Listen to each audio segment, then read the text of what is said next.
What's up, everybody? Welcome to another episode of LBFT, Season 2, or Logan Bell's Football Talk. This is episode 10 of Season 2 of LBFT. For this episode, we're going to be talking about the Los Angeles Rams, not the Kansas City Chiefs.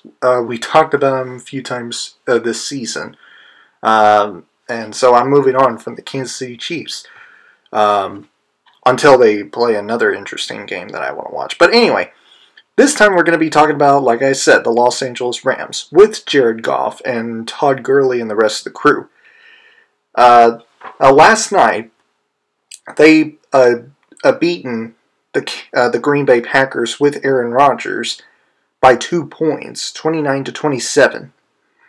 And after watching the game, most of the game, I think I only missed the first quarter of the game, and then I started watching the game since the second quarter. So, I gotta say, after watching the game, watching the Los Angeles Rams on TV for the first time this season, this football season, I gotta tell you, they are a great team, and they played a hell of a game against Aaron Rodgers and the Green Bay Packers. Their offense was on point. Now their defense, though, I will say it was pretty suspect, and I'll get into them in a little bit. But let's talk about the Los Angeles Chargers offense, particularly Jared Goff. Jared Goff, he was pretty good. I will say he's a good quarterback. He played well in this game. Completed 54.3% of his passes. 295 passing yards, 3 touchdowns, 0 interceptions, QBR of 111.0, passed 19 out of his 35 passing attempts. The dude is just really good. He's a really good quarterback. Not a great quarterback, but a good quarterback.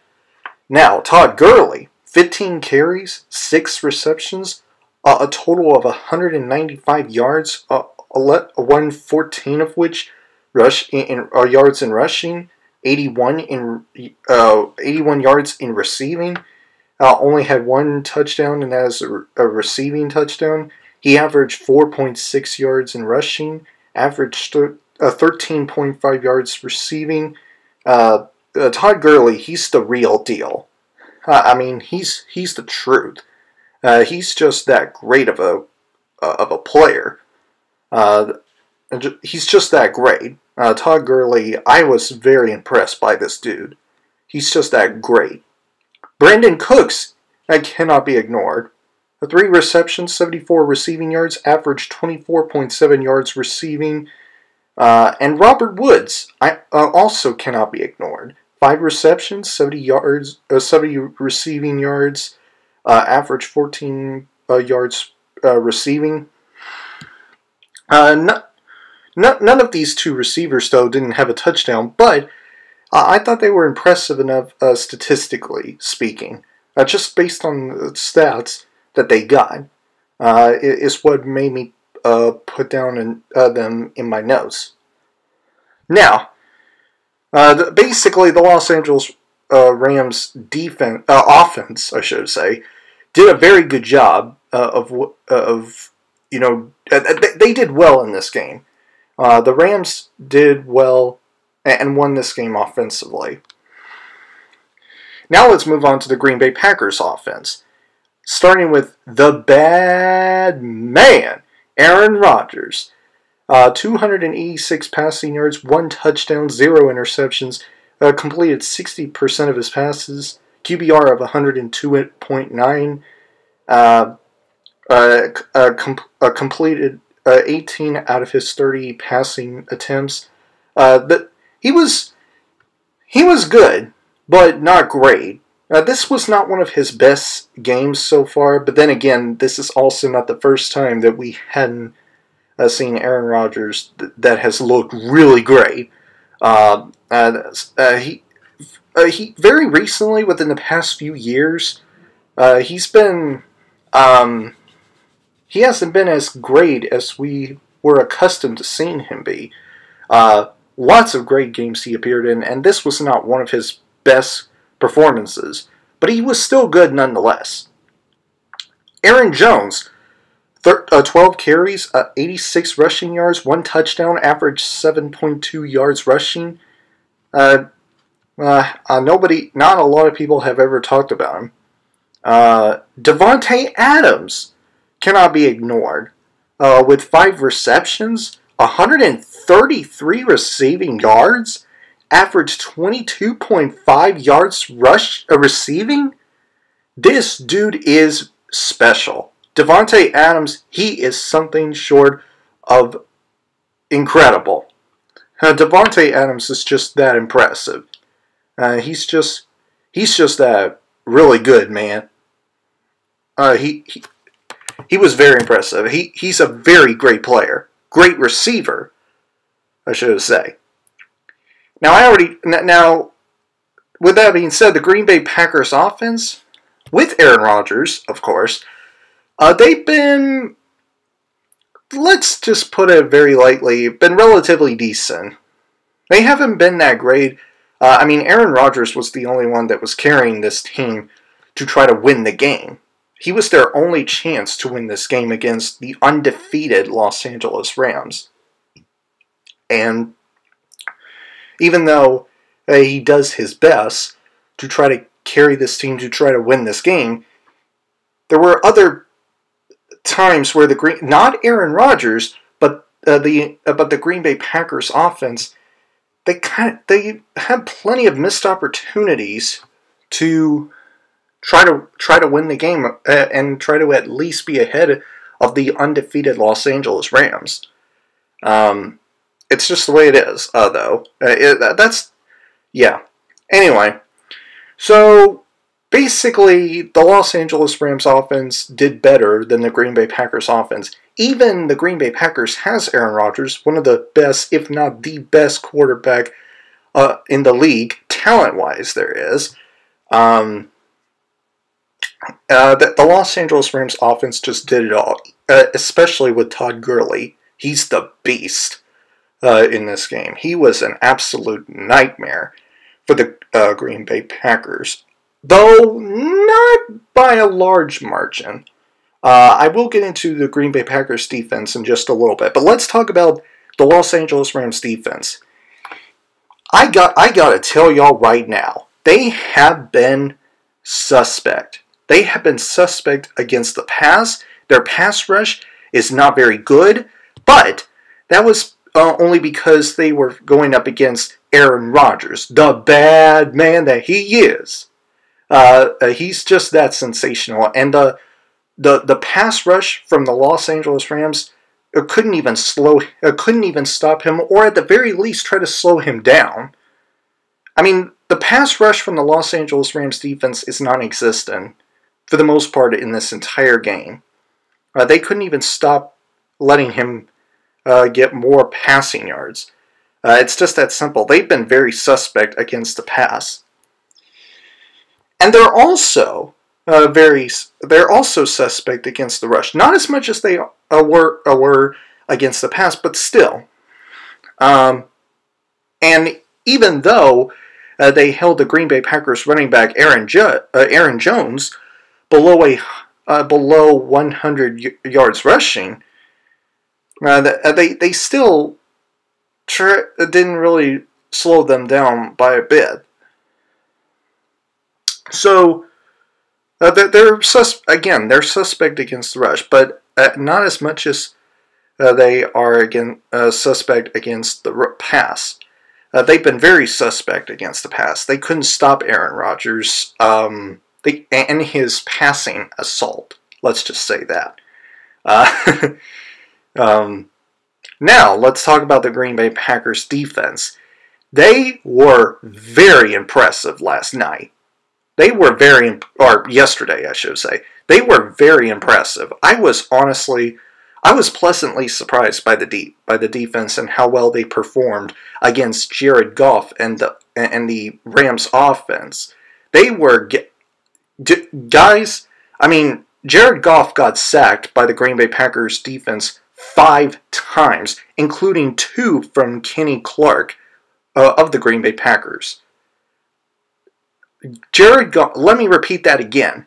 Jared Goff got sacked by the Green Bay Packers defense. The same defense that has been has been for the most part very questionable throughout many recent years. This was the most impressive I have ever seen the Green Bay Packers defense been. Probably one of the best defensive performances from the Green Bay Packers I've seen in a long time. I mean, I just could not believe. I didn't even know that the Green Bay Packers defense was going to be this good against the undefeated Los Angeles Rams offense with Jared Goff, with Todd Gurley, with Brandon Cooks and the rest of the crew. I mean, they were just all over Jared Goff yesterday. 5 sacks again. That's unprecedented. That is unexpected. I never thought that would happen, but it did. So I was very impressed by the defense and the way they performed against Jared Goff's offense. I just couldn't believe it. Very surprised. And let's talk about the fumble kick return by Ty Montgomery of the Green Bay Packers. Now, I will say this to you guys. While I was watching the game, I didn't even watch that play happen. I was just focusing on, doing more Twittering and Facebooking and more Instagramming, mostly Twittering. I was posting some tweets on my Twitter page at Logan L Battles, and that was when that game happened. I was just tweeting making some tweets. I believe either that or I was watching some videos on YouTube. One of those two things I did while that play actually happened. That fumble kick return from Ty Montgomery, and the Rams recovered it. And I didn't even know that play actually happened. And then, very earlier today, when I watched the highlights video for this game, I saw where it showed Ty Montgomery fumble the football after getting out of the end zone just to get the return going, and he lost the ball. So, and I'm not so sure if this is true or not, but I heard that this was Ty Montgomery's way of, doing what he wants to do instead of listening to Green Bay Packers head coach Mike McCarthy and what he told Ty Montgomery to do. And Ty Montgomery didn't listen to him and just wants to do his own thing. And that's just what I heard. That's not really me saying it. That is what I heard. Is what happened on what happened with the whole Ty Montgomery situation in that play. And after what I heard about that fumble kick return thing, I was hearing those like Stephen A. Smith who explained or was talking about how, well, like I already brought up, he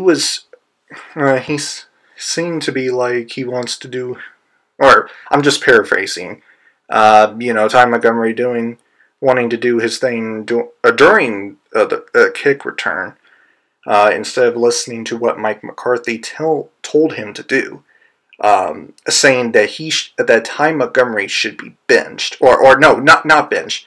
He should be released by the Green Bay Packers. That was Stephen A. Smith saying it. And I got to tell you, after giving some details on that fumble kick return, I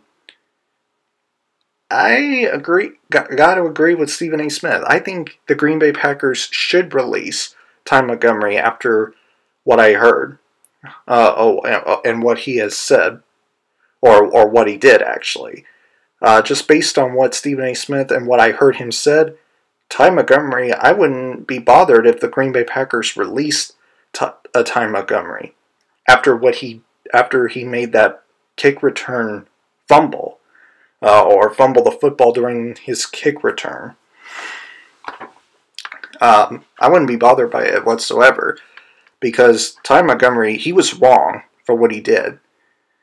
He was absolutely wrong. He should have listened to Mike McCarthy, the head coach for the Packers. He should have listened to him.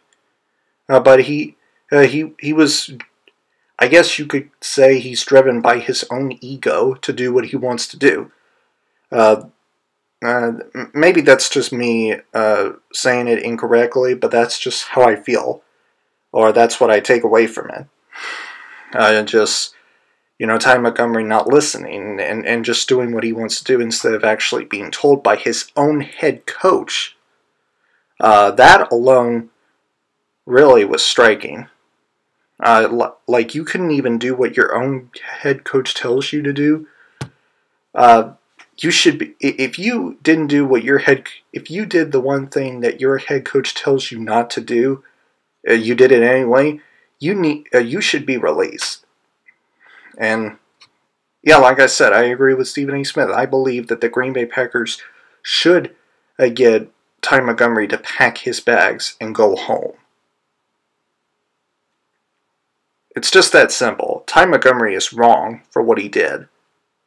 He caused the Green Bay Packers this game. He really caused them this game. Now, the Los Angeles Rams would have been defeated if he hadn't fumbled that football, or at best didn't make the return and just actually make a touchback. He should have stayed at that end zone. That way, Aaron Rodgers would have enough time to actually throw the football down the field before the time expires. That would have happened if Ty Montgomery didn't fumble the football as he was returning. Just inexcusable. Anyway, moving on from there, basically the Los Angeles Rams did well offensively, and the Green Bay Packers defense did very well. And is it fair to say that the Green Bay Packers defense performed better than the Los Angeles Rams defense did? Is that fair to say? Or is it also fair to say that the Green Bay Packers or the Los Angeles Rams offense did better than the Green Bay Packers offense with Aaron Rodgers? Is it fair to say one of those two things? Because I think it is. I mean, if we really just get down to it, the Los Angeles Rams offense did better than the Green Bay Packers offense with Aaron Rodgers did, and the Green Bay Packers defense did better than the Los Angeles Rams defense did. I'm just talking about this game, not so much throughout the entire season. I'm just talking about this game in particular, just the way both of these teams perform offensively and defensively. That's just the way it is. So, and all of that, me talking all of that leads up to a question that has been stuck in my head ever since the game was over. This game gave me a question that I felt like needs to have an answer. And I figured I would be the one doing it, the first one to say it, or to give an answer to. And the question that this game left me with, and one that I think needs to be answered, is actually the title of this episode of LBFT. Now, the title of the 10th episode of LBFT Season 2 is, when will the Los Angeles Rams remain undefeated? That has been the question that has been stuck in my head, like I just said, after the end of the game. When will the Los Angeles Rams remain undefeated? And I have thought a lot about this. And my answer and I finally came up with an answer to it. I've been thinking about it all night. And my answer to that question is they will remain undefeated up until they face one of the two teams that will beat the Los Angeles Rams, that will beat them. And one of those two teams that come to my mind that I believe will beat the Los Angeles Rams, slash giving them their first loss of the season, is their away game against the New Orleans Saints with Drew Brees, Mark Ingram, and the rest of the crew. They will either lose to that team or they will lose at home against the Kansas City Chiefs with Patrick Mahomes, with Tyreek Hill, with Travis Kelce, with Kareem Hunt, and the rest of the crew. They will either lose to the Saints on Sunday, November 4th, or they will lose to the Chiefs on November 19th. Those are the dates that come up for both of these games that the Los Angeles Rams will be playing and the teams they will be facing in two of those games. The New Orleans Saints or the Kansas City Chiefs. Those are the only two teams that are the possibility of beating the Los Angeles Rams. Because I don't see the Los Angeles Rams going undefeated through the regular season, 16-0. I just don't see that happening. I can see them being 14-2. 14-2, I see the Rams going in that record. Two teams I can see them losing to. The New Orleans Saints or the Kansas City Chiefs. One of those two teams will give the Los Angeles Rams their first loss of the season. One of those two teams will deliver that. Now, if it just so happens, I will say this: if it just so happens that the Los Angeles Rams do beat both the New Orleans Saints and the Kansas City Chiefs, I will come out and apologize to the Rams and their fans, then go out on a limb and say that the Los Angeles Rams are going to the playoffs undefeated, 16-0. Because after the New Orleans Saints and the Kansas City Chiefs, I don't see another team going to the Los Angeles Rams or at home facing the Los Angeles Rams and beat them. I don't see another team besides the New Orleans Saints and the Kansas City Chiefs beating the Los Angeles Rams, either on the road or at home. I don't see that happening. No other team besides the Saints or the Chiefs, I believe, will beat the Rams. It's just that simple. Anyway,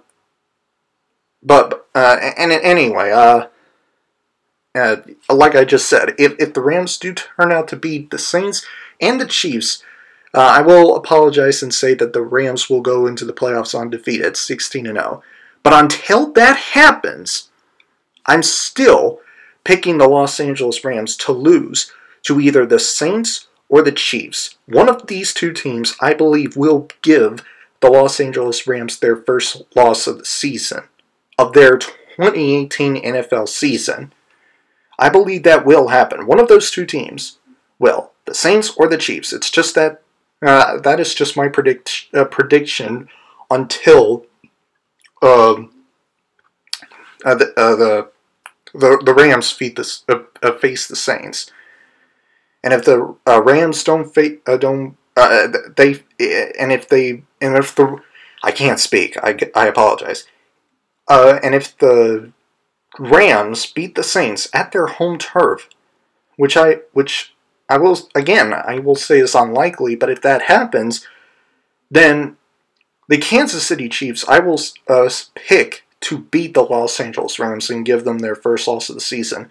But if the Rams also beat the Kansas City Chiefs, that will be the last time I will ever pick a team to beat the Los Angeles Rams until the playoffs begin. That is just how far I will go with the Los Angeles Rams. Because I don't see another team after the Chiefs, after their game against the Chiefs, upcoming game against the Chiefs, that I would see them beat the Rams. They are just that formidable to watch. And it's just... It is what it is. I'm sure one of those two teams will beat or give the Los Angeles Rams their first loss of the season. It is what it is. So anyway, guys, those are my thoughts on one of yesterday's games between the Los Angeles Rams and the Green Bay Packers with Aaron Rodgers. And also my answer to the question that is the title of this episode, when will the Los Angeles Rams remain undefeated? If you guys enjoyed this episode, please click the like button and comment down below to let me know your answers to these questions. Well, these two questions. Will the Los Angeles Rams remain undefeated for the rest of the season? Or which team do you think will beat the Los Angeles Rams? Let me know in the comments section below. And if you enjoy what you've seen here and you want to see future videos from me, please press the subscribe button and turn on the notification bell so that you never miss a video or a new episode of LBFT. And I will see you guys in the next episode of LBFT Season 2 or another video that is not LBFT episode. Have a great week, Balscoin. And as always, fight the good fight.